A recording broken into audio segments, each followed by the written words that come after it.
Welcome to Projects for All. My name is Mike, and today we have a Skil 3 1/4, 6.5 amp electric hand planer.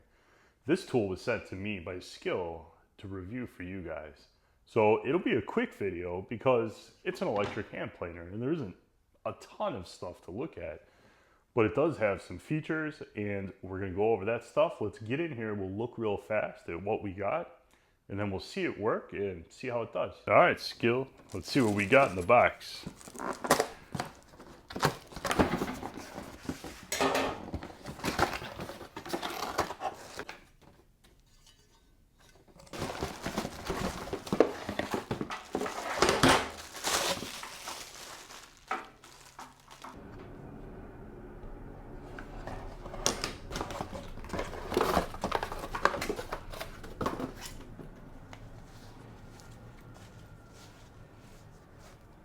Pretty standard stuff.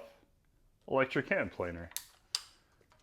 You got your safety button, some nice overmolding on the handle, got your depth knob, dust port with a lever to switch directions, and if you can see in there, it's got ports for the dust all the way across the blade, and then this piece that flips over to direct it either way. It's got a kickstand, spring loaded, that's nice. Rabbeting guide on this side.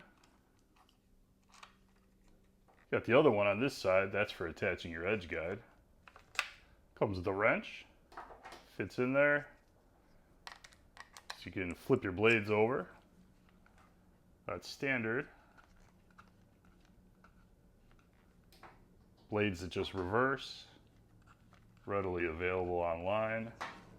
So you got your depth knob, more depth, less depth, more depth. Starts with a P and I had to look that up. That's the park function. When it's in park, the front shoe is lower than the blade. So if you set it down on a surface, your blade cannot contact the surface. So you can't hurt the blade, you can't hurt the surface. That's a pretty nice feature. So I have it set to park right now. And as you can see, the blades don't contact that surface. 0, a 64th. I don't know if you can hear that, but there's quite a bit of creaking noise.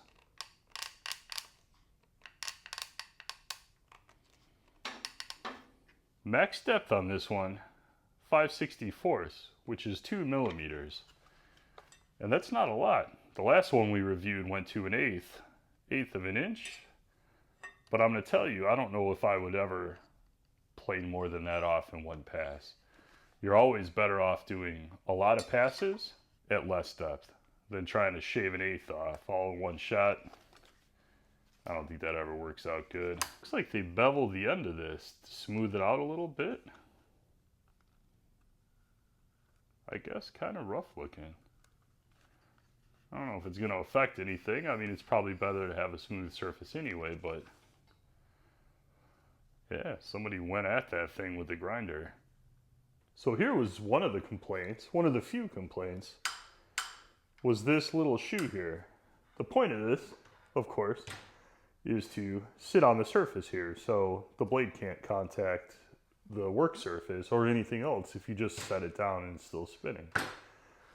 So as you push it, it folds up into the tool, and someone had a big complaint about that. I don't personally see where that's a problem because literally I can push it with one finger. And I mean, you can feel it fold up. There's a little bump you can feel, I guess, while it's turned off, but I don't know. I fail to see where this is a problem for anybody. If you've had trouble with that, let me know in the comments.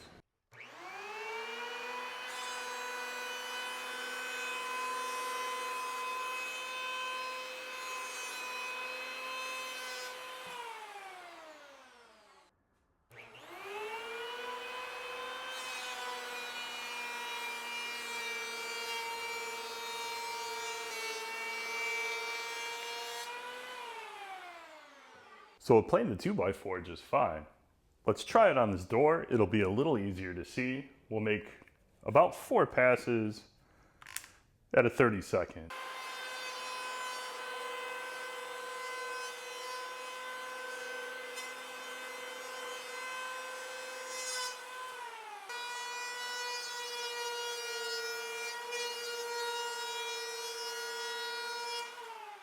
This is a super cheap door, but smooth as butter.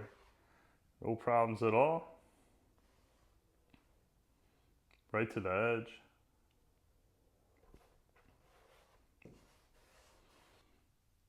It's about 6 passes. Perfect. Even left a nice edge.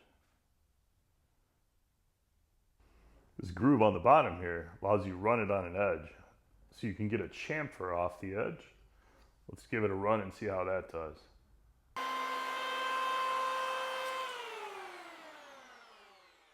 So this is not something I regularly use one of these for.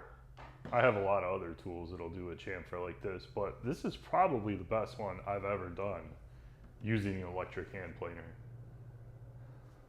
The dents and things you see, if you're looking down here, there's one right there. That's actually just a dent in the side of the wood that's transferred up into this chamfer. So this board obviously would have benefited by planing this side, because it's just a 2x4 and it's rough, but this is about as straight as I've ever done with one of these, and I'm actually fairly impressed. Not bad. So let's attach our edge guide. It's adjustable once it's attached to the tool for different widths, and it just attaches to the side here with this plastic wing nut that comes with it. So now we have it attached. You can unscrew that, and we can slide it back and forth. Our rabbeting guide has a scale here.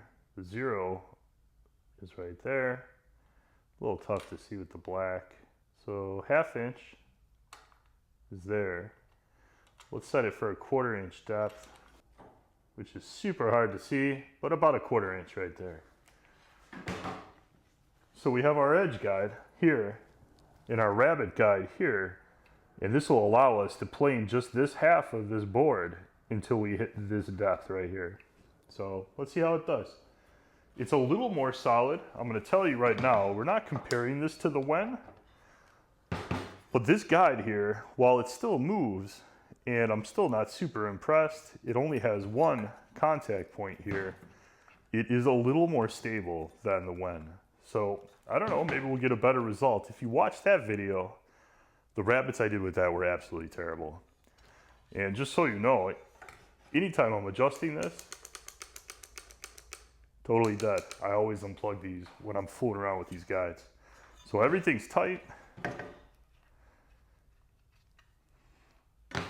Let's run this a bunch of times. We'll see how it does.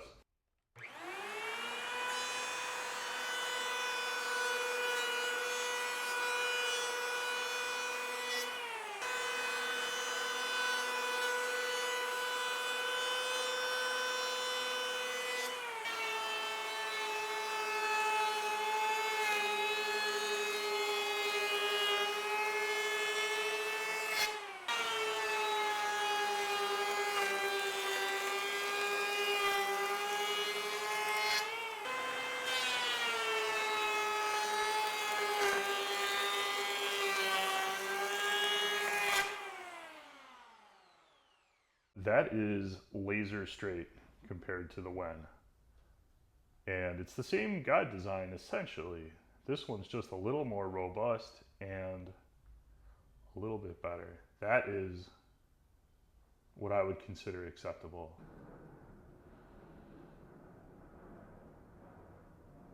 When I first received this, I struggled to figure out an angle to make this video because these are all basically the same. They have the same functionality. They look all the same. They're the same design. So we already did the Wen, and the Wen planes just fine, but the rabbeting and the edge guide are complete garbage. So this is $75. And I absolutely believe it's worth every bit of $75. It works almost flawlessly, including the rabbeting guide and the edge guide. When I first received this from Skil, and I asked for this tool, actually, this wasn't something they decided to send me. They said, what would you like to review? And I said, how about the electric hand planer? Because we did the when video and a lot of people watched that one. So I got this one, and immediately I struggled to make the video. And I've been sitting on this thing for like a month just staring at it, because visually it's no different from any of the other ones. And I didn't think about that when I asked for it, because it has the same knob, the same adjustment, the same rabbet guide, the same edge guide, the same handle design, the same dust bag design as all the rest of them that are all the same as this. And it wasn't until I started really using it that I realized it's a little unique as far as the cheap ones go, because this is on the high end of the real inexpensive ones. It's 75 bucks. You can get these for $40. The Wen's $40, but the real difference here is this one works really well. The rabbeting guide and the edge guide, while still the 1-point contact design, is a lot more stable than the Wen. And although this isn't a Wen comparison, I just compare it in my mind because that's mine and that's what I use all the time. This one is better. It's more stable. It did a laser straight rabbet, and the edge guide doesn't wiggle around. You can get a straight guide on it. Everything else is fine. It planes smooth. The knives are smooth. It makes a nice cut. Do I trust the Skil name over, say, the Wen that I own? Yeah, I think I do.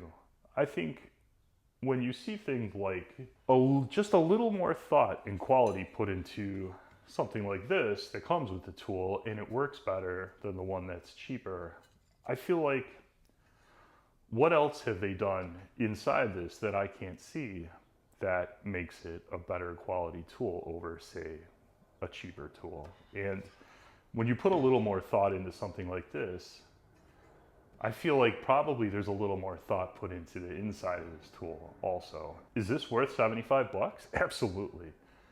Is a tool like the Wen worth 40 bucks? Absolutely. But they're not the same, even though they really visually are super similar. I would highly recommend this one. This thing did everything I asked it to do perfect. Straight rabbets, a really straight chamfer, for me, really straight. And you know what? It comes from a name that I've grown to trust more in the past couple months checking out their tools. Thank you so much for watching my video. If your opinion differs on this or any of the other ones that are similar to it, you let me know in the comments. Thanks for watching. I'll see you in the next video.